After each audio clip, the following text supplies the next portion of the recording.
সংবাদটি নিয়ে আপনাদের সামনে দাঁড়াতে হবে এটা আমরা কখনো ভাবিনি।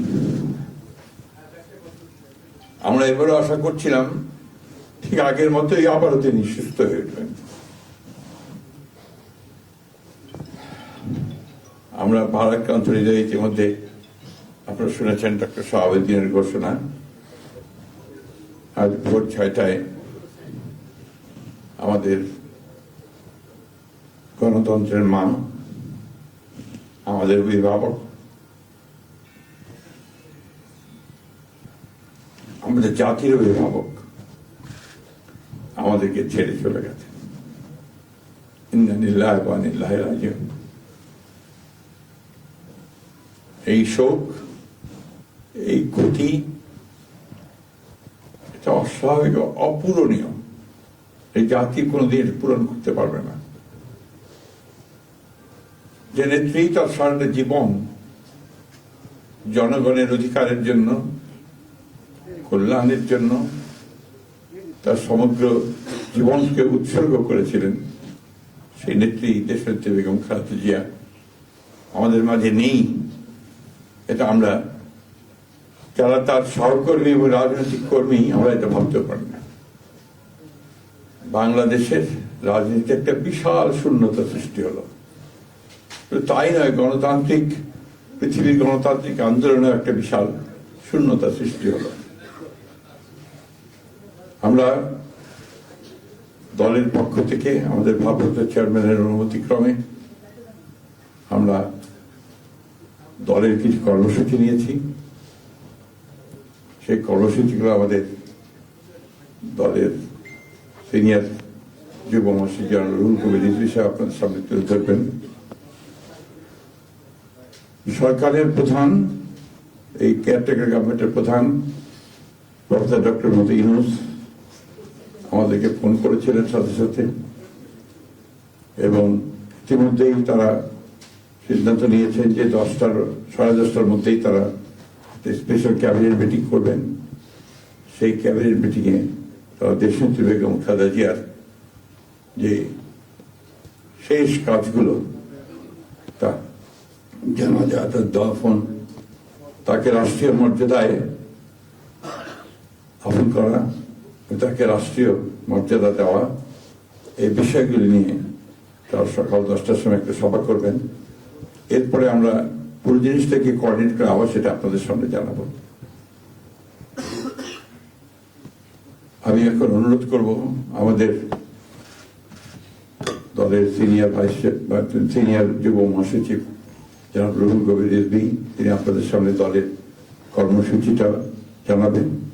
কিছু বলতে চাই না, শুধু এইটুকু বলবো যে সংকটে, শোকে মাথার উপর যেমন মায়ের একটা ছায়া থাকে, আজকে জাতি যেন সে ছায়া থেকে বঞ্চিত হলো। আমরা হলাম, অসুস্থ ছিলেন হাসপাতালে, কখনো বাসায়, কিন্তু বাইরে কাজ করতে আমাদের মনে হতো যে না, মা তো আছেন, উনি তো দেখবেন সবকিছু। সেই প্রেরণাই যেন আমরা এত শক্তি পেতাম যে এটা, এর ভাষা আমি পাচ্ছি না কিভাবে আপনাদের সামনে বলবো। এক সময় সেই ছাত্র জীবনে এখানে ডাক্তার শাহাবুদ্দিন ভাই আছেন, তাদের হাত ধরে ছাত্র রাজনীতিতে এসেছিলাম। এরপরে একটা দীর্ঘ জীবন যার নেতৃত্বের ছায়ায় বেড়ে ওঠা, তিনি এত তাড়াতাড়ি চলে যাবেন, এ বড় বেদনার।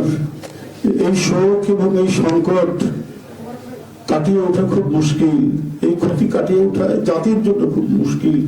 এত নিপীড়ন সহ্য করে, এত চোখের সামনে সন্তানের লাশ দেখে শুধুমাত্র দেশ এবং মানুষ এবং গণতন্ত্রের জন্য কি অটুট বড়বল দিয়ে তিনি টিকে থেকেছেন দলীয় কার্যালয়ের মধ্যে বিভিন্ন ভাবে। তারপরে কখনো তার চোখে মুখে কোথাও তিনি এটা আমরা পাইনি। আজ তিনি পৃথিবী থেকে চলে গেলেন। আমরা তার আত্মার মাগফিরাত কামনা করছি। সারা দেশ এবং সারা বিশ্ব এই নিপীড়িত মজলুম নেত্রী তার জন্য গভীর শোক জানাচ্ছে। উপস্থিত সাংবাদিক বৃন্দ, গণতন্ত্রের মা, বারবার হারানো গণতন্ত্র পুনরুদ্ধারে অবিসংবাদিত নেত্রী, মানুষের নাগরিক স্বাধীনতা, বাক ব্যক্তি স্বাধীনতা রক্ষার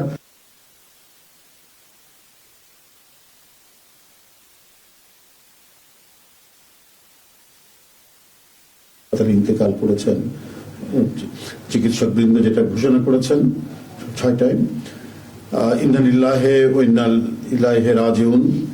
বাংলাদেশ জাতীয়তাবাদী দল বিএনপি এই হৃদয় বিদারক এবং মর্মস্পর্শী মৃত্যুতে গভীর শোক ও দুঃখ প্রকাশ করছে। দেশের জনগণের, দলের সর্বস্তরের নেতাকর্মী, বিভিন্ন রাজনৈতিক দল, পেশাজীবী সংগঠন সকলকে দেশনেত্রীর জন্য আল্লাহ রাব্বুল আলামিনের কাছে তার রুহের মাগফিরাত করছি।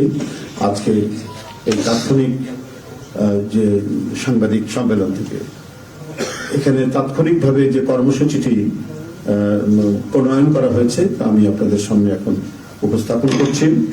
কর্মসূচি: দেশনেত্রী বেগম খালেদা জিয়া আমাদের মাঝে নেন, পৃথিবী থেকে তিনি চলে গেছেন। তার মৃত্যুতে 7 দিন ব্যাপী বাংলাদেশ জাতীয়তাবাদী দল বিএনপি শোক পালন করবে। 7 দিন ব্যাপী বাংলাদেশ জাতীয়তাবাদী দল শোক পালন করবে। কেন্দ্রীয় কার্যালয় সহ দেশের সকল কার্যালয়, সকল দলীয় কার্যালয়ে 7 দিন ব্যাপী কালো পতাকা উত্তোলন করা হবে। 7 দিন ব্যাপী কালো পতাকা উত্তোলন করা হবে। দলের সকল স্তরের নেতাকর্মীরা এই 7 দিন ব্যাপী কালো ব্যাজ ধারণ করবেন। 7 দিন ব্যাপী কালো ব্যাজ ধারণ করবেন। প্রতিটি দলীয় কার্যালয় দেশনেত্রীর জন্য 7 দিন ব্যাপী কোরআন খতম ও দোয়া অনুষ্ঠিত হবে। কোরআন খতম ও দোয়া মাহফিল অনুষ্ঠিত হবে।